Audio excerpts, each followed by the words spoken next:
नमस्कार। आज हम रामायण के एक बहुत ही महत्वपूर्ण हिस्से पर बात करने वाले हैं। हाँ बिल्कुल, वो स्रोत है राम जन्म, हाँ, अयोध्या का उत्सव। सही। और ये हमें ले जाता है कहानी की बिल्कुल शुरुआत में, भगवान राम के जन्म तक। कहानी शुरू होती है अयोध्या से, जहाँ राजा दशरथ का शासन था। एक बड़ा समृद्ध राज्य था अयोध्या। राजा दशरथ बहुत प्रतापी थे, लेकिन जैसा कि स्रोत बताता है, उनके मन में एक गहरा दुख था। हाँ, वो निसंतान थे। उनकी 3 रानियां थी, कौशल्या जी, कैकेयी जी और सुमित्रा जी। पर महल में बच्चों की किलकारी नहीं गूंजती थी। ये बात उन्हें बहुत परेशान करती थी। बिल्कुल, उस समय पुत्र होना वंश चलाने और राज्य के भविष्य के लिए बहुत जरूरी माना जाता था। तो इस दुख से निकलने के लिए उनके जो राजगुरु थे ऋषि वशिष्ठ, उन्होंने एक उपाय सुझाया। उन्होंने कहा कि राजा को पुत्र कामेष्टि यज्ञ करना चाहिए। हाँ, पुत्र कामेष्टि यज्ञ, ये कोई आम यज्ञ नहीं था। प्राचीन काल में यज्ञों का बड़ा महत्व था। हाँ, सुना है, देवताओं का आशीर्वाद पाने के लिए, है ना? हाँ हाँ बिल्कुल। और ये वाला यज्ञ तो खास तौर पर संतान प्राप्ति के लिए ही था। एक बहुत पवित्र और शक्तिशाली अनुष्ठान माना जाता था इसे। और इसे करवाने के लिए भी कोई खास ऋषि बुलाए गए थे? जी, महान ऋषि ऋष्याशृंग को आमंत्रित किया गया था। कहते हैं उनका तप बहुत प्रचंड था और वही इस यज्ञ को सफलतापूर्वक संपन्न करा सकते थे। अच्छा, तो यज्ञ हुआ और फिर स्रोत में लिखा है कि यज्ञ के दौरान कुछ चमत्कारी हुआ। हाँ, एक बहुत अद्भुत घटना हुई। जैसे ही यज्ञ पूरा होने वाला था, पवित्र अग्निकुंड से स्वयं अग्निदेव प्रकट हो गए। अरे वाह! अग्निदेव खुद? हाँ, जरा सोचिए वो दृश्य।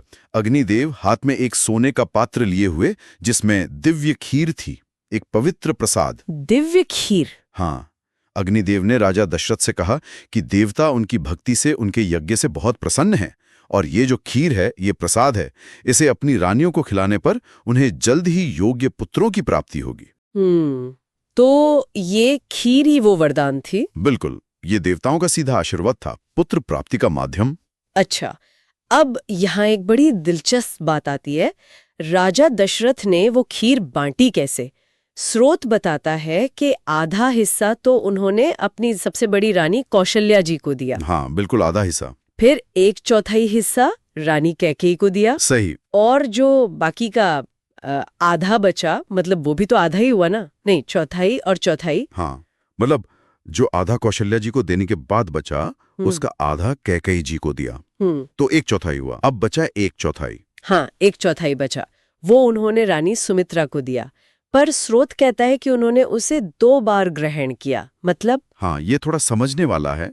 वो बचा हुआ चौथा हिस्सा उन्होंने सुमित्रा जी को दिया और उन्होंने उसे 2 भागों में ग्रहण किया, ऐसा वर्णन मिलता है। अच्छा, ये बंटवारा बड़ा खास लगता है।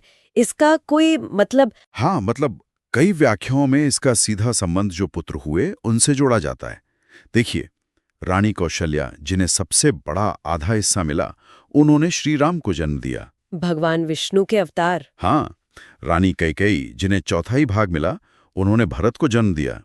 और रानी सुमित्रा, जिन्होंने वो चौथाई भाग 2 हिस्सों में लिया, उन्होंने जुड़वा पुत्रों को जन्म दिया, लक्ष्मण और शत्रुघ्न। ओह, तो ये सीधा कनेक्शन है। हाँ, ऐसा माना जाता है। कुछ लोग इसे गणितीय संयोग कहते हैं, कुछ इसे रानियों के पद या पुत्रों की भूमिकाओं से जोड़ते हैं।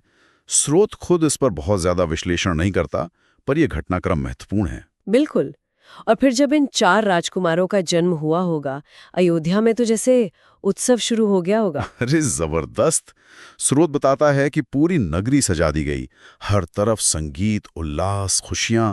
राजा दशरथ की बरसों की मुराद पूरी हुई थी। ये सिर्फ राजकुमारों का जन्म नहीं था, ये एक तरह से एक नए युग की शुरुआत थी अयोध्या के लिए। सही कहा, उन 4 राजकुमारों की कहानी की ये शुरुआत थी, जो आगे चलकर इतनी बड़ी महागाथा बनी, जिसे हम रामायण कहते हैं। तो इस तरह से शुरू हुई रामायण की कहानी, कर्तव्य, प्रेम और धर्म की वो महान गाथा।